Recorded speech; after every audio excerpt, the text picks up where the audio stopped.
अगर ज्योति मौर्य ने पति से की बेवफाई तो क्या सारी पत्नियां हो गईं बेवफा। जो पतियों के द्वारा पत्नियों पे लगाए जा रहे आरोप जिसे सुनकर सभी के होश उड़ जाते हैं। क्या किसी ने पता किया कि वास्तव में पतियों के द्वारा पत्नियों पर ये लगाए गए आरोप कितने सही हैं।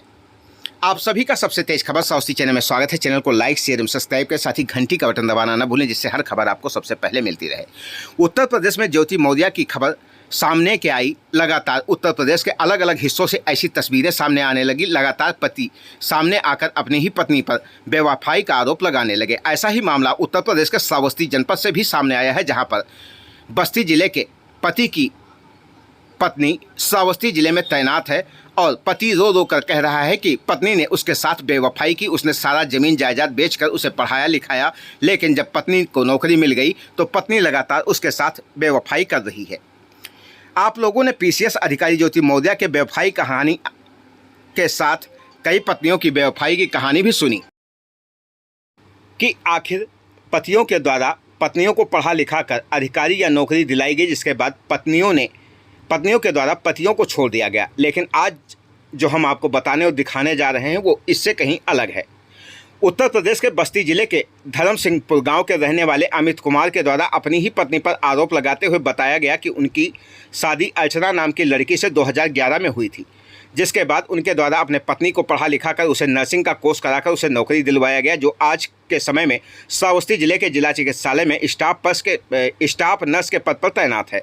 अमित के द्वारा ये भी आरोप लगाया गया कि उनकी पत्नी का किसी और के साथ संबंध है और नौकरी हासिल करने के बाद उन्हें लगातार वो प्रताड़ित कर रही हैं, साथ ही उनसे तलाक लेने के लिए केस फाइल किया है। लेकिन जब इसकी पड़ताल की गई तो इसकी सच्चाई कुछ और निकल कर आई।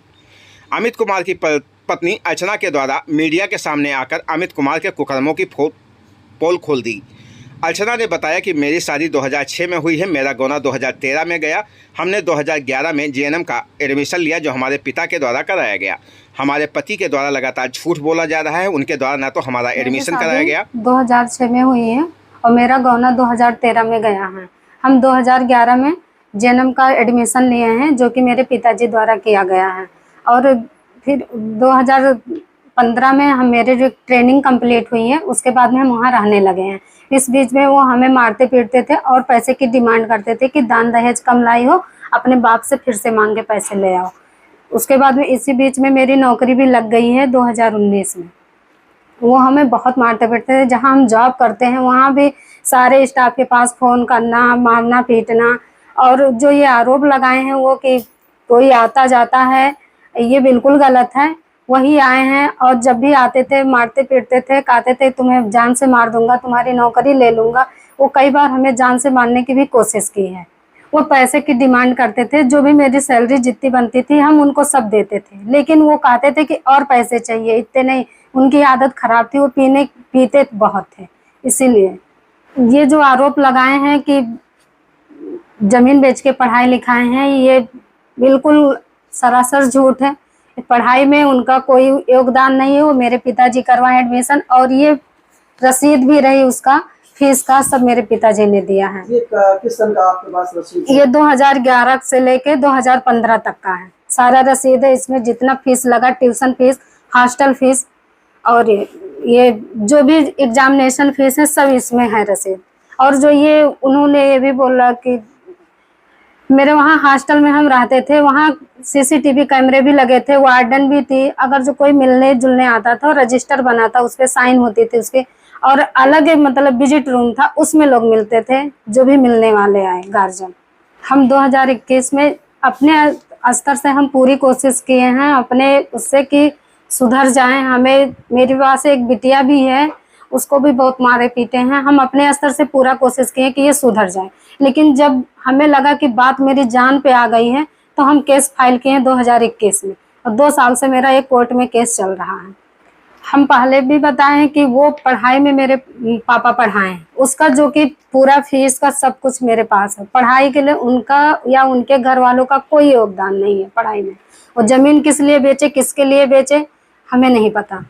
वो जो मेरे चरित्र पे अंगुली उठाए हैं, हम जहाँ काम करते हैं, जहाँ हम रहते हैं, आप वहाँ से भी पता कर लीजिए। हमारे यहाँ सारे जितने भी कर्मचारी हैं, चाहे वो बड़े कर्मचारी हो चाहे वो छोटे, किसी से भी मेरे बारे में पूछ लीजिए कि मेरा व्यवहार, मेरा स्वभाव कैसा है।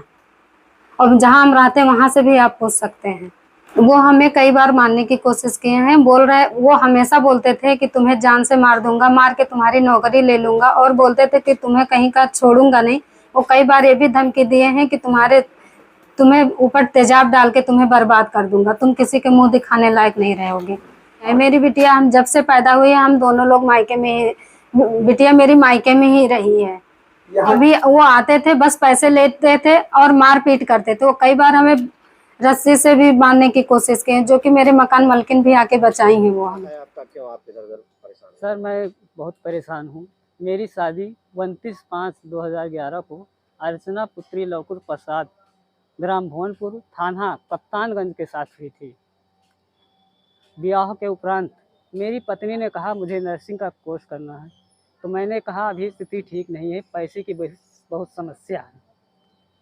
तब कुछ समय बाद मैं अपने पिताजी से जब कहा तो उन्होंने कहा मेरे पिताजी ने कि मैं देखता हूँ।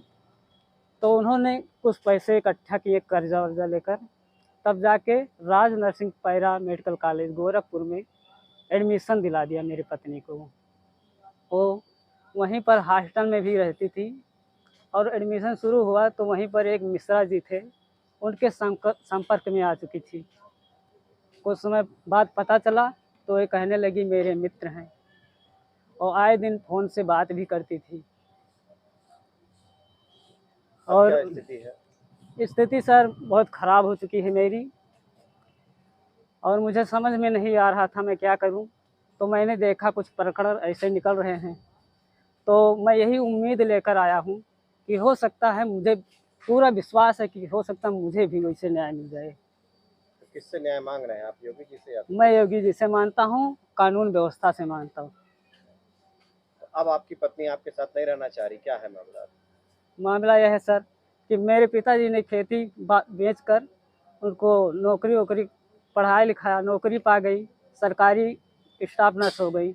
अब वो कहती हैं कि तुम तलाक दो। अभी मेडिएशन सेंटर में आया था बस्ती में 30 जून को, रास्ते में खजुआ के पास मेरी गाड़ी रोकी गई और मुझे मारा पीटा गया और धमकी दिया जाने लगा कि तुम तलाक दे दो, नहीं तुमको मार दिया जाएगा जान से। इसी उम्मीद से मैं आया हूँ, थाने पे एप्लीकेशन दिया, कोई सुनवाई नहीं। अब एसपी साहब से मेरा दरख्वास्त है, मैं प्रार्थना पत्र भी लिया हूँ, अभी दे रहा हूँ, ऑनलाइन भी किया हूँ, और मैं चाहता हूँ मुझे न्याय मिले। मिश्रा जी कौन है ये? एक गोरखपुर में राज नर्सिंग पैरा मेडिकल कॉलेज के प्रबंधक, उनके प्रबंधक जो थे उनके मिश्रा जी के बुआ के लड़के हैं। क्या नाम है? धनंजय मिश्रा। तो क्या ये आपकी पत्नी इनके साथ रहती है? हाँ सर, मेरी पत्नी उन्हीं के संपर्क में हमेशा रहती है। उसी के उकसाने पर मेरे ऊपर 498A का केस भी किया है, और दहेज उत्पीड़न का केस भी किया है, और जान से मारने की धमकी भी वही दिलवाता है हमेशा। आप अपनी पत्नी को वापस लाना चाहते हैं? वापस तो लाना चाहते हैं सर, लेकिन कैसे अब लाएं? आपकी बच्ची भी है, बच्ची कहाँ है, किस साल? मेरी बच्ची है 7 साल की, नाम है उसका साक्षी, और मैं भी बहुत प्यार करता हूँ अपने बच्ची से, लेकिन मुझे मिलने तक नहीं दिया जाता। विदाई का दावा भी मैंने किया, मैं क्या करूं सर।